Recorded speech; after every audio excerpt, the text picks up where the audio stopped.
Hello à tous, bienvenue dans cette nouvelle série de vidéos concernant mes performances mensuelles. Et ici, on va parler de mes performances de février. Ça va être une vidéo très intéressante parce que la performance n'a pas été au rendez-vous ce mois-ci, mais le mois de février a été un mois avec énormément de lutte. Et c'est ce genre de mois qui détruisent la majorité des traders. Et donc c'est là où il faut être le plus costaud parce que au final, c'est ce qui va impacter votre performance annuelle. Donc si vous êtes faible, votre performance elle va être médiocre.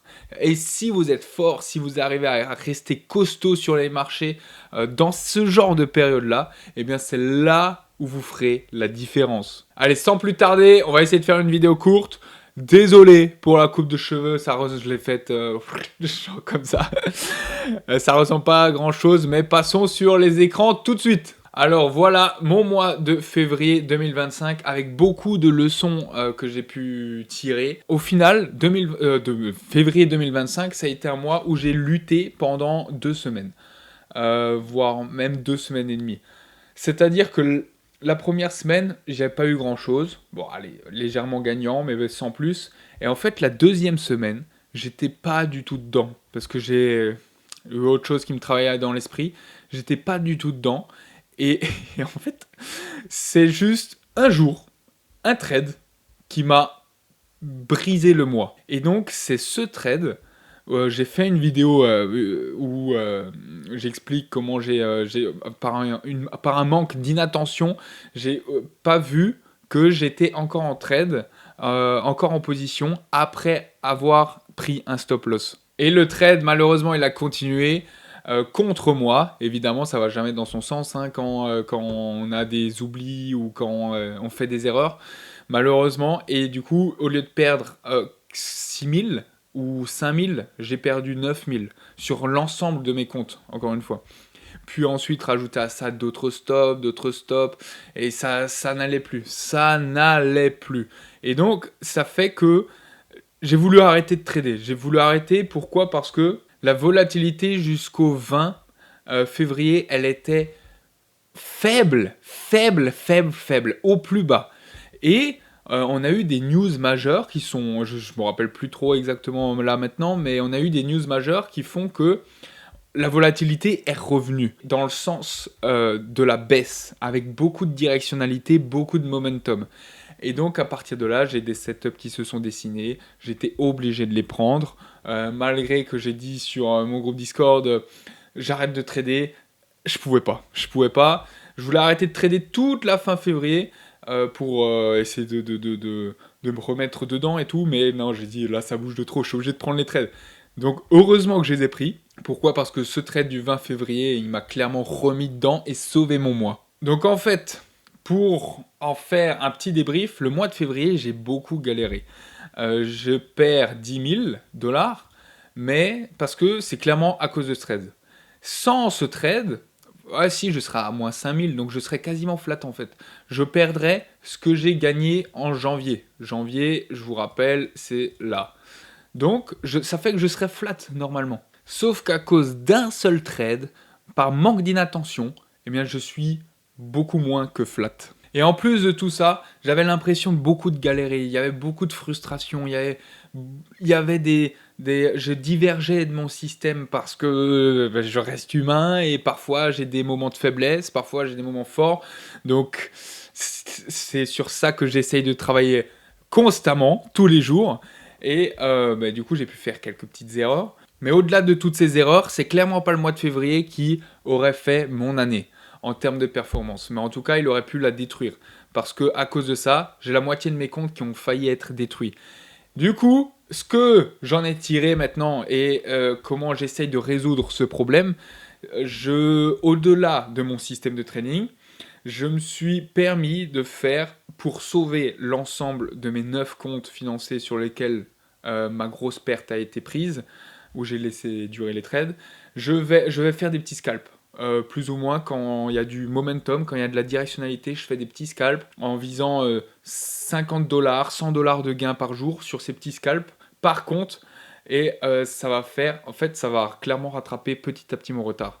Donc voilà mon astuce pour essayer de rattraper cette perte. Et pour le moment, ça se passe bien. Pour le moment, j'arrive à rattraper petit à petit la perte. Et à côté, je continue constamment de trader mon système. En attendant que dans l'année, il y aura des périodes qui vont payer, qui vont cartonner, c'est certain. Il faut juste que j'arrive à attendre ces périodes en restant vivant, avec des comptes vivants, avec suffisamment de drawdown et de marge de sécurité pour pouvoir bénéficier et profiter au maximum de ces bonnes périodes quand elles arriveront. Alors, pour regarder un peu plus en profondeur mes stats, donc je suis à moins 4000 $, alors que je devrais être quasiment à zéro. Ensuite, qu'est-ce qui se passe? Qu'est-ce qu'il y a d'intéressant encore? J'ai une proba de succès de 47%, sachant que mon scratch ici, il le compte pas dans les trades gagnants, alors que moi, personnellement, je les compte dans mon fichier Excel comme des trades gagnants. Donc, allez, on va dire que je suis à 50-50%. Et voici mon equity curve, donc je suis légèrement perdant. Puis ça c'est mon cumulatif drawdown. Je suis tout doucement en train de rattraper. J'ai un bon début de mois de mars.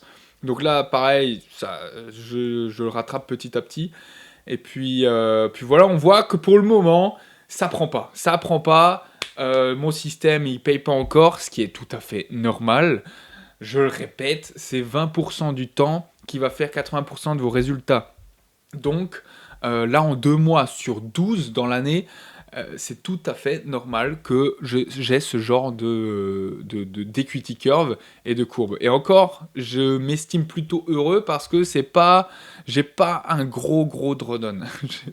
J'ai seulement perdu 2-3 R en mois de février et j'en ai gagné pareil en janvier. Donc voilà, je suis quasiment flat, ce qui fait que mes comptes sont toujours vivants. Donc voilà, j'attends simplement, tranquillement, en faisant ce que je sais faire et ce que je dois faire avec mon système tous les jours et sans surprise quand on arrivera dans la bonne période. Comme je l'ai dit avant, ça va payer et là, l'equity curve, elle va exploser. Normalement, si tout se passe bien jusque-là. Et on peut regarder un peu plus en détail sur les périodes et la semaine, comment ça se passe pour le moment. C'est simple, j'ai 15 jours gagnants depuis le début de l'année, c'est le mercredi. Mercredi, c'est vrai que tous les mercredis, si j'ai un trade, je finis la journée gagnante. Je saurais pas comment l'expliquer. Mais bref, ça fait comme ça, mais comme je le répète, avec 33 trades, c'est absolument pas significatif pour le moment. Mais on voit bien que là, je perds 1100 $ avec 20 comptes financés, c'est rien du tout. Donc en un trade, c'est largement rattrapé. Là, je perds 7000 $, donc c'est l'équivalent d'un gros trade. Donc pareil, c'est pas catastrophique, pas même loin de là. Pareil pour le jeudi et vendredi, je suis quasiment flat. Il va falloir encore laisser durer le temps pour avoir plus de stats, pour que ce soit beaucoup plus significatif. Et puis on voit que là, j'ai gagné 5000 $, puis là, j'en perds 9000 à cause de cette erreur. Mais sinon, vraiment, j'aurais été flat sans l'erreur. Mais les erreurs font partie de la nature humaine, donc ça fait partie du jeu, faut aussi les prendre en compte. Et malgré ça, mes comptes sont encore vivants. Et c'est largement rattrapable. Je n'ai pas encore été dans une bonne période, dans un bon mois, où j'enchaîne les gros TP, les gros ratios et les bonnes séries de gains. Donc c'est tout à fait normal que pour le moment, ça paye pas trop. Ici, on voit bien que les trades que je tiens plus de 10 minutes sont rentables et ceux de moins de 10 minutes sont tous perdants. Enfin, pas tous, mais si on fait la somme de tous les trades que je tiens moins de 10 minutes sont perdants. Donc ça, c'est plutôt logique. J'ai pour le moment une espérance négative, ce qui est tout à fait normal comme je suis en perte. Mais encore une fois, aucune inquiétude. Je continue de faire ce que je sais faire et ça va payer. Il n'y a aucun doute là-dessus. Un autre indicateur qui peut être intéressant, c'est que ma plus grosse perte qui était pendant que j'ai fait mon erreur d'inattention là, j'ai perdu 6600 $ sur un seul trade. Alors que mon plus gros gain reste toujours de 13 000 $.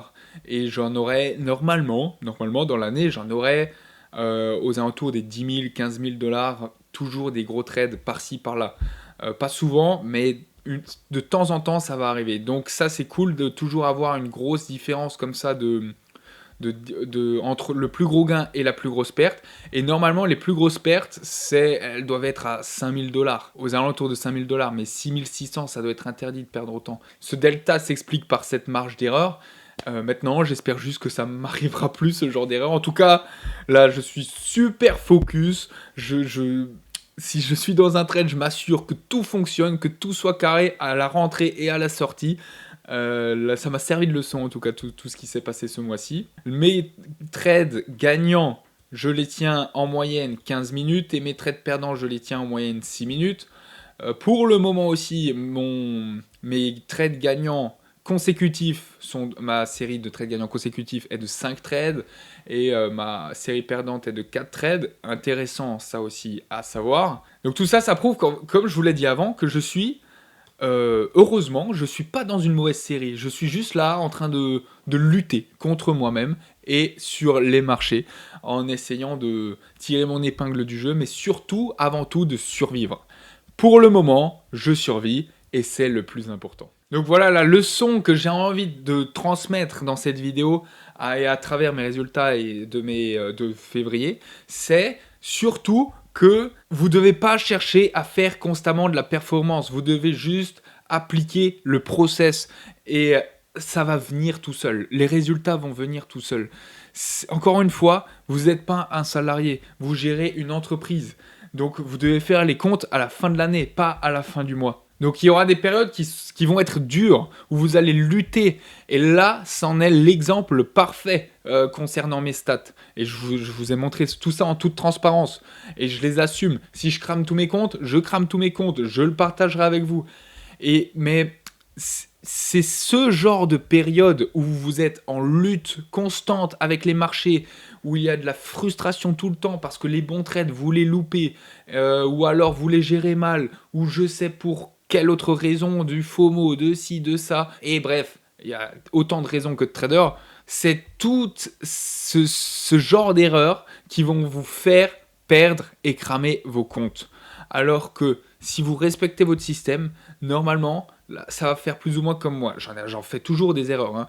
Mais l'equity curve, votre equity curve va vous le prouver à vous-même, que vous êtes en lutte, mais malgré la lutte, vous tenez bon. Vos comptes tiennent bon. Il peut y avoir des mauvaises passes, mais quand vous allez arriver dans une bonne série, ça va être proportionnel à la lutte que vous avez eue au préalable. Et c'est ça qui est magique et incroyable en trading. Je vous l'ai déjà prouvé l'année dernière à travers ce type de vidéo et je vous le prouverai encore cette année. C'est mathématique, faut juste faire votre job. Et votre job, c'est de lutter contre vous-même et appliquer ce que vous savez faire. Puis ensuite, quand ça va payer pour le restant de l'année. C'était tout pour moi pour cette vidéo. J'espère qu'elle vous a plu. J'espère que vous appréciez aussi mon parcours Road to 100K en 2025. J'essaye d'être le plus transparent possible. Et surtout, j'espère aussi que ça va fonctionner. Si la vidéo vous a plu, laissez-moi un like pour m'aider et pour me soutenir à travers ce parcours. N'hésitez pas aussi à vous abonner pour suivre tout le restant de mon aventure cette année.